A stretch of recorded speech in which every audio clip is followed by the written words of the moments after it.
Добрый вечер, дорогие друзья. Мы находимся на Пятой Авеню в центре Нью-Йорка, в центре Манхэттена, рядом с магазином Microsoft. Это центральный их магазин. И только сегодня закончилось их представление, ежемесячное событие Fashion and Internet, мода и интернет, где 3 дизайнера представляли свои разработки в плане 3D printing. Они разрабатывают технологии по изготовлению новых типов одежды, различных аксессуаров, сумочек, кошельков и так далее и тому подобное. Thank you. I'm Tanya James, the founder and CEO of Global Fashion Technology Federation and the Internet of Fashion. I am a former fashion buyer, editor, stylist, turned fashion technologist because I believe in innovation and staying on the cutting edge of everything we have that's creative. We hope you guys come to some of our meetups that we hold at the Microsoft flagship store once a month, normally on Wednesdays. The next one will, however, be June the 19th. So if you're in New York City, please stop by. Our meetups are from 6 p.m. to 9 p.m. And they always are all about fashion technology. Fashion with technology integrated within the fashion. We believe in going forward and not backwards, so we focus on fashion tech. And if you are an innovative designer and you think that you can design the next best thing, please enter our competition by going to www.theinternetoffashion.com and enter our competition. In September, we will have the first Fashion Tech Week where you can enjoy 4-day events that will have speakers, designers, judges for the competition, augmented and virtual reality, and our catwalk and exhibition. So don't miss it. It's going to be September 17th through the 20th. And if you go to the internetoffashion.com, you'll be able to find out the various locations where the different venues will be for that week of New York Fashion Tech. And it will be only fashion tech design. So don't miss out. Don't stay behind. Be the next great designer in our society. Thank you so much. I'm Tanya James, Internet of Fashion. So, I'm Aaron Turcola. I create 3D printed designs and fashion, wearable art based on body scans. Everything's custom fit and created using 3D printed technology. So I give a presentation here at Internet of Fashion tonight. Nice, enthusiastic crowd. We talked about materials and processes, and I especially focused on the 3D scanning aspect, my workflow, and how I create these designs, and how other people can also be involved in the creative process without having specialized skills. I also know of different things going on that I'm really very brief. The original kimono, yes. Oh, thank you. It's very cute. Is it fireproof? Huh? Is it fireproof? No, unfortunately. Not yet. Let's work on that. Not yet. Hopefully there's no fire. Hi, my name is Kailu Guan, and I'm a fashion designer, and KG Project has been a main focus of my career. So KG Project sits between augmented reality and the traditional fashion. So there are 2 major components. So first is the collection that we develop, and the second component is the phone app that you can use to unlock the digital experiences, including sound, 3D animations, and other movies. In the future, we are enabling our users to have the ability to customize what they wear every day based on their mood and their emotions. My name is Kailu Guan, and I'm the founder of KG Projects. Like a backpack or something because oh, do you? You really want to manage stuff back, you know? Oh, thank you. Awesome. Thanks a lot. Great meeting you. Thanks. After losing it a few times, you know,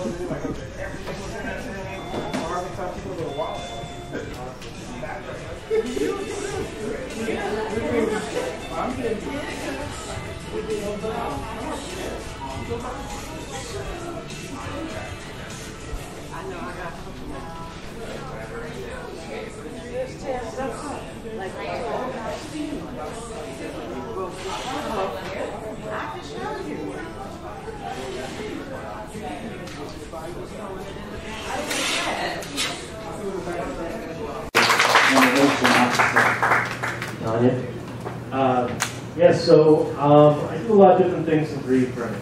So I teach CAD modeling, 3D printing to students of all ages. So elementary school students, middle, high school, had class just now for senior citizens. So pretty much everybody. And I'm a freelance writer. I write for 3dprint.com, Shapeways magazine, which launched like a couple of weeks ago. So you can see my articles online, and I write about kind of everything happening with 3D printing. I'm not a fashion designer, at least I wasn't. I had no fashion background. But I went to the 3D print fashion show, which I guess was 2 years ago, right? And I saw Erin's dress, and I saw some other dresses there. And it inspired me to get into 3D printed fashion. And at the time, I had done a few things in the industry. So I had designed a full-body 3D scanning system that was used at iMaker for making, you might have seen these little selfies, these little statuettes of people. And then, yeah, I saw the fashion show. And a couple days later, I woke up in the middle of the night, and I had this vision in my head for a dress. So I thought, oh, I'm going to make my own 3D printed dress. And quickly realized that it was a little more difficult than that. I thought I could go online and find a 3D printed textile that I could use as a basis for this dress. So I had the dress all sketched out. I knew what I wanted to do. And then I couldn't find like a textile to actually make it. So I started designing my own. And once I went through that process, I realized the dress was going to be a huge undertaking. And like you said, unless you actually scan the person, it's not necessarily going to fit them. And then it only fits one person. And you may see it on the fashion, you know, on the runway. You may see it in the museum, but it's a hard thing to sell. And I really wanted a product that I could sell. So because I had to put this together piece by piece, this textile, the first thing I tried to do was making a little bag. And I realized that's kind of where I wanted to go. So I started making a handbag. And it's a prototype still, but I went through a few prototypes, so I'm going to show you a little bit about what I did.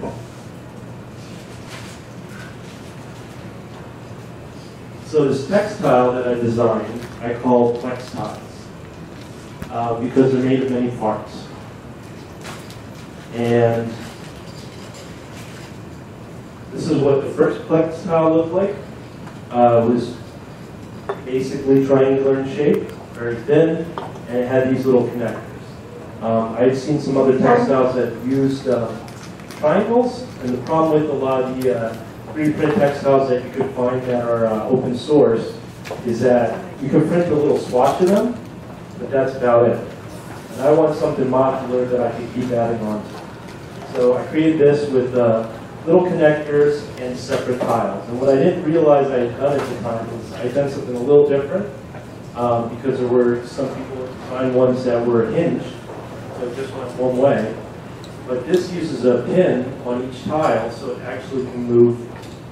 See that? It can move in more directions, so it has a lot of flexibility. So I made this first textile, and it actually moved a lot more like fabric, almost more than I wanted it to. It's like super floppy. So this was the first one. You can pass that around. It's actually, if you go to pinshape.com, you can find it on there. It's a free download. So this one is open source. And then, actually, this is skipping ahead a little bit. I'll have to show you the next bag that I worked on. So I redesigned it, decided I want to go with actual triangles for my tiles. And just make it a little bit sexier, because that had big gaps between the tiles and it was real floppy. So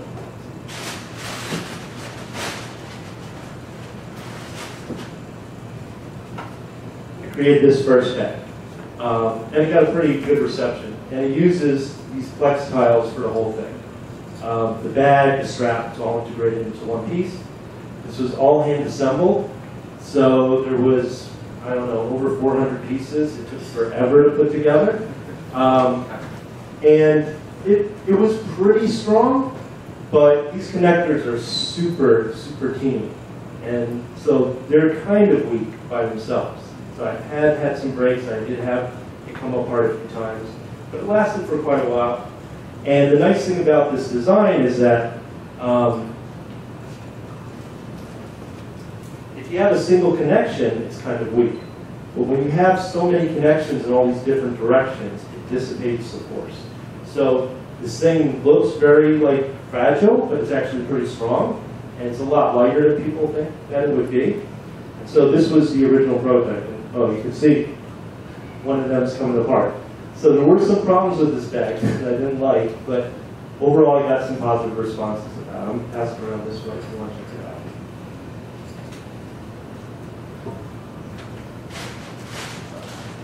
out. Let me go back here to the next iteration. So I decided I wanted to, even though the tiles were pretty strong, I wanted to make them a little bit more heavy duty, thicker, and also make the connector strong. And the connector looks a little different on this. So I have a couple samples of that as well. And I did originally have another strap that was made out of the tiles as well. This is about twice the thickness, I think, of what we have over there. So I'm going to pass it around this way too, so you get them in the right order.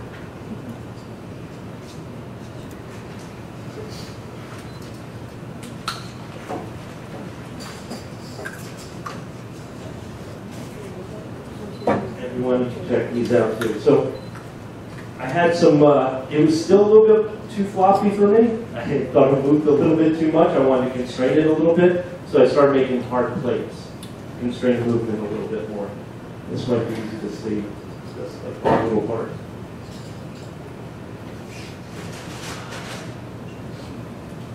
So this was the last prototype that I did. It's a little bit, it's a lot sturdier than the old one. There's a couple things I didn't like about this bag.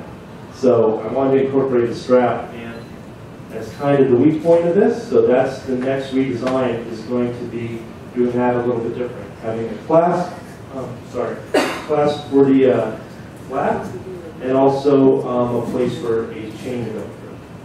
But I decided at this time that I was going to do a different kind of strap. It was also going to be 3D printed, and I did that out of flexible material. All this stuff is from PLA, which is a plant-based plastic. How many people here have done 3D printing before? Okay, a few people.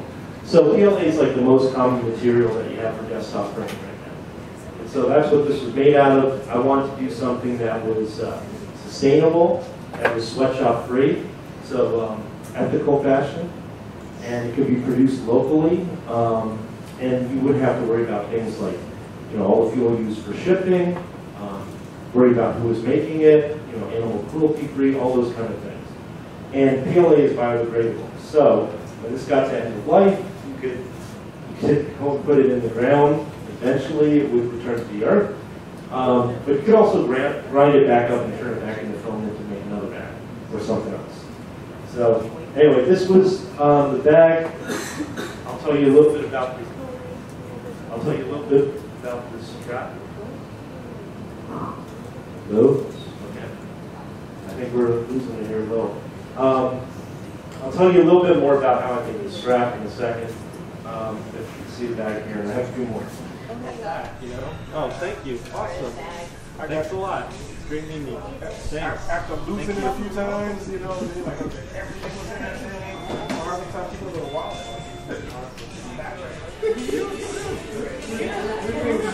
I'm getting